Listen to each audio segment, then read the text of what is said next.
Front ఉంటావు, నువ్వు gossip చేయవు, నువ్వు బ్యాక్ పిచ్చింగ్ చేయవు ఎక్కడ కూడా. అండ్ ఎమోషనల్ రిలేషన్షిప్ని నువ్వు ఎక్కడ బిట్రే చేయలేదు.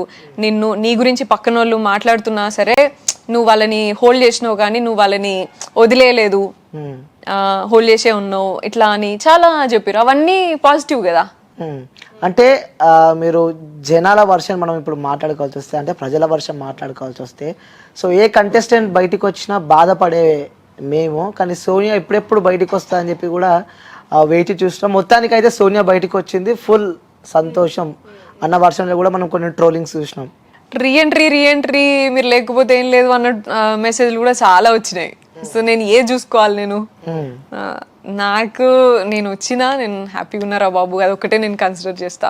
ఓకే, సో ఇంకోటి reentry 6th week or 7th వీక్లో మళ్ళీ సోనియా 2.0 చూడొచ్చా బిగ్ బాస్ లో? నాకంత ఐడియా లేదు అనిల్, ఎందుకంటే నేను ఒకటి డిసప్పాయింట్ అని. ఇప్పుడు కూడా జనాలు ఏమంటున్నారంటే, జనాలని కదా మామూలుగా టీం కూడా బయటకు వచ్చినాక అన్నారు ఏంటంటే, నాగార్జున సరే అన్నిసార్లు అడిగినప్పుడు నువ్వు మాట్లాడితే నీకు క్లియర్ అయ్యేది, and audience point of view చెప్తున్నారు నాగార్జున సార్ ఇన్ఫ్లుయెన్స్ అవుతుంది ఇట్లా అనేసి, మీకు అది హింట్ ఇచ్చినామా అంటే నాకు అది అర్థం కాలేదు. అదేం హింట్ రా బాబు, ఆడియన్స్ పాయింట్ నాకు హింట్ ఇచ్చుడేంది, ఇక్కడ జరిగేది నువ్వు చూపిస్తే ఆడియన్స్కి ఇంకా క్లియర్ అయిపోతుంది కదా. నువ్వు జరిగేది కరెక్ట్ గా వీడియో చూపించినా నాకు క్లియర్ అయిపోతుంది. నువ్వు నాకు హింట్ ఇచ్చినా అని నేనేదో ఫాలో కాలేదని చెప్తే ఎట్లయితుంది అని నా వర్జన్. ఓకే, సో అది నాకైతే నేను ఉన్నలాగా పోర్ట్రే చేస్తే ఓకే, అనుకున్నది ఉంటే ఓకే, లేదు అంటే ఇప్పుడు మీకు వీడియో చూపిస్తాను నేను. మేబీ మీరు ఆ వీడియో చూసి ఉండొచ్చు, చూడలేదు తెలియదు. మీరు లాస్ట్ వెళ్ళే రోజు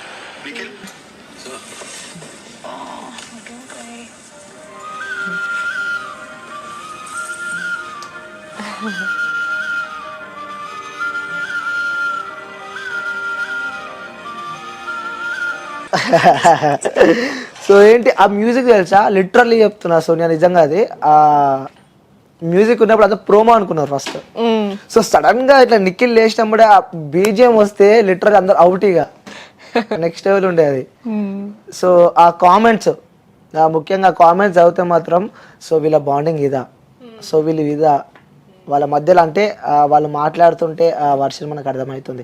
అంటే ఒక వ్యక్తిని మనము దూరం నుంచి ఆ వ్యక్తి అది ఇది అని చెప్పి చెప్పలేము, ఎందుకంటే వాళ్ళ దగ్గరికి వెళ్తే తప్ప వాళ్ళ మనసులో ఏముంటుందో వాళ్ళతో కలిసి తిరుగుతూనే ఆ వ్యక్తిత్వం మనకు తెలుస్తుంది. కాబట్టి సో నిజంగా ఆ జర్నీ చూస్తుంటే నాకు లిటరల్ నాకు ఇంకా అలానే చూడాలనిపించింది. మేము మాట్లాడుకునేటప్పుడు కూడా we use to talk like night 1.5 hours దాకా మాట్లాడుకునేది. అండ్ మార్నింగ్ అందరి దగ్గరికి పోయి కలిసేది, వేరే వాళ్ళ దగ్గర గ్రూప్లో పోయి మేమే ఎంటర్టైనింగ్ చేయించేది. అంటే మేమే లైక్ ఫన్ టాస్క్ అని, స్క్రిప్ట్లని, ఏదో యాక్టింగ్ స్క్రిప్ట్లు ఇచ్చేసి యాక్టింగ్ చేసుడని, బెస్ట్ మూమెంట్స్ ఏవని మేమే ఏదో రకంగా ఎంగేజ్ చేసేది. అదర్వైజ్ వాళ్ళకి జస్ట్ గాసిపింగ్ తప్ప మిగతా వాళ్ళకి ఇంకేముండదు, అట్లా ఉండేది. అండ్ మేము మాట్లాడుకునేటప్పుడు కూడా చాలాసార్లు ఎట్లా అంటే, వీళ్ళు లైక్ నా పెళ్ళికి వస్తే ఏం గిఫ్ట్స్ ఇస్తావు, లేకపోతే నీ పెళ్ళి ఎట్లా చేయాలి ఇట్లా అని అడగాల్సిన పేరు యష్. ఎలా ఉండు బ్రో? మంచిగున్నాడు. ఎప్పుడు పెళ్ళి ఎప్పుడు మరి? అనుకున్నాము డిసెంబర్లో అని అనుకున్నాము, బట్ ఎట్ ఇంకా వెయిట్ చేయాలా, చూడాలి ఏమైనా. డిసెంబర్లో అనుకుంటున్నారు. సో పెళ్లి టాపిక్స్ వచ్చాయి ఎక్కువ హౌస్ లో వచ్చినాయి. హౌస్ లో ఎప్పుడు అసలు నేను వాళ్ళకి అదేంటి పెళ్ళికి ఏం చేద్దాం రా, ఎట్లా మీకు ఏం కావాలంటే మాకైతే మేము వచ్చి అసలు యష్ని ఇది యాచ్ అడుగుతాం, మాకు ఓషన్ మధ్యలో యాచ్లా మాకు కావాలి, మీరు ఏడికన్నా వండి కానీ మాకైతే ఇది కావాలా ఇట్లా అనేది. అండ్ పల్లకి మేమేం వస్తాము అని చెప్పేది. అండ్ నిఖిల్ గారు అయితే అసలు నువ్వు లేకుండా నువ్వే మొత్తం పెళ్లి చేయాలి నాకు ఇట్లా అని చెప్పేసి అనేది. అండ్ పృథ్వీగానికి ఏమో బయటికి వెళ్ళినాక ఫస్ట్ పృథ్వీగానికి చూడడం స్టార్ట్ చేయాలి ఇట్లా అనేది. అండ్ ఈమెకు చూపిస్తే కష్టం రా, ఈమె జడ్జ్మెంట్ అన్ని ఇలా అనేస్తుందిరా, నీకు అంత పక్కకు జరిపేసి నీకు ఎట్లయితుంది రా ఇట్లా అని చెప్పేసి మాట్లాడేది.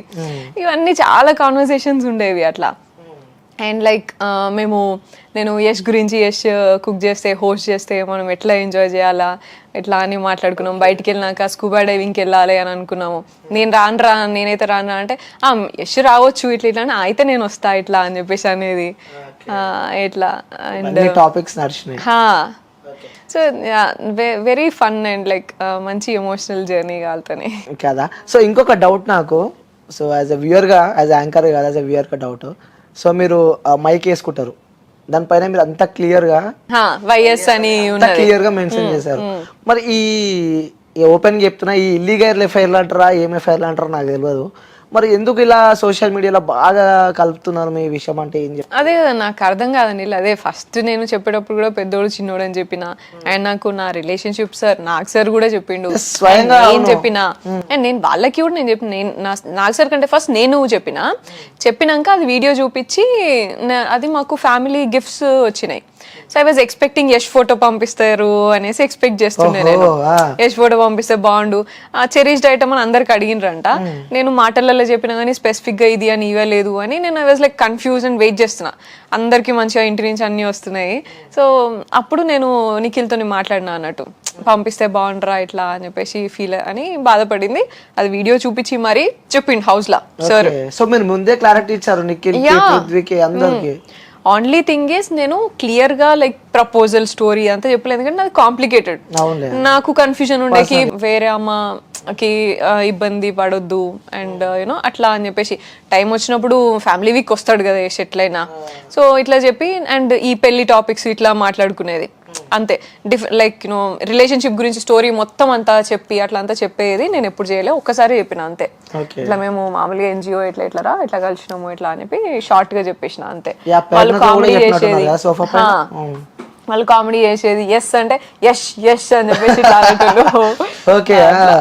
అలాంటివి కూడా జరిగినాయి. నిజంగా మీరు అంత ఎంజాయ్ చేస్తున్నారు, ఇంత ఓపెన్ అన్ని మాట్లాడుతున్నారు, కానీ నిజంగా బయట చూస్తే మాత్రం లిటరల్ అవి ఏమీ లేవు.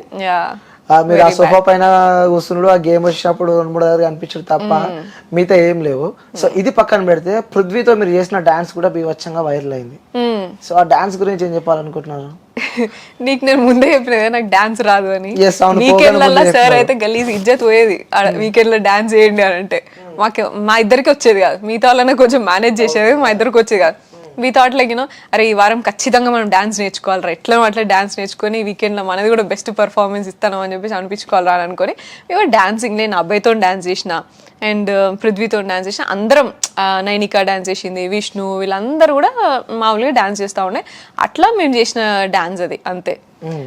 అట్లా డాన్స్ ప్రాక్టీస్ చేసింది అండ్ ఆల్సో చాలా సార్లు అందరం చేసినాం, అందరితో ఆల్సో ప్రాక్టీస్ అంటే మేం చేసుకున్నాం, మామూలుగా ఉన్న టైంలో మేం చేసుకుంటాం అంతే ఊరికే. వీకెండ్స్లలో చేస్తలేం కాబట్టి సరిగా సరే డిసప్పాయింట్ అవుతున్నారు అసలు. ఇంకొకటి ఏంటంటే మేము యాక్టింగ్ స్కిట్స్ అవన్నీ కూడా చేసేది అండ్ మామూలుగా మాట్లాడుతున్నప్పుడు మామూలుగా కూడా అనుకుంటాం కదా as an artist like you know నీకు డాన్స్ ఎంత వచ్చు, నాకు అట్లీస్ట్ ఏం చేస్తలేము, అట్లీస్ట్ 4 స్టెప్లనే నేర్చుకుందాం, రానికి వచ్చే స్టెప్స్ నేర్చుకునేది, ఒక్కొక్కసారి యాక్టింగ్ ప్రాక్టీస్ చేసేది మధ్యలో యూనో అటువంటి చేసేది అండ్ ఇట్లా చాలా చేసేది. అండ్ వీకెండ్ ఎపిసోడ్లో ఆ మాటకు వస్తే నేను సార్ ఎవరితో డాన్స్ చేస్తూ మామూలుగా అందరికీ అయితే సార్ వాళ్ళే పిలుస్తారు, నాకు సరే పిలుస్తారు, లేదంటే టీమ్ అరుస్తూ ఉంటారు, విష్ణుప్రియ పృథ్వీ చేయాలా, వీళ్ళిద్దరు చేయాలా, నిఖిల్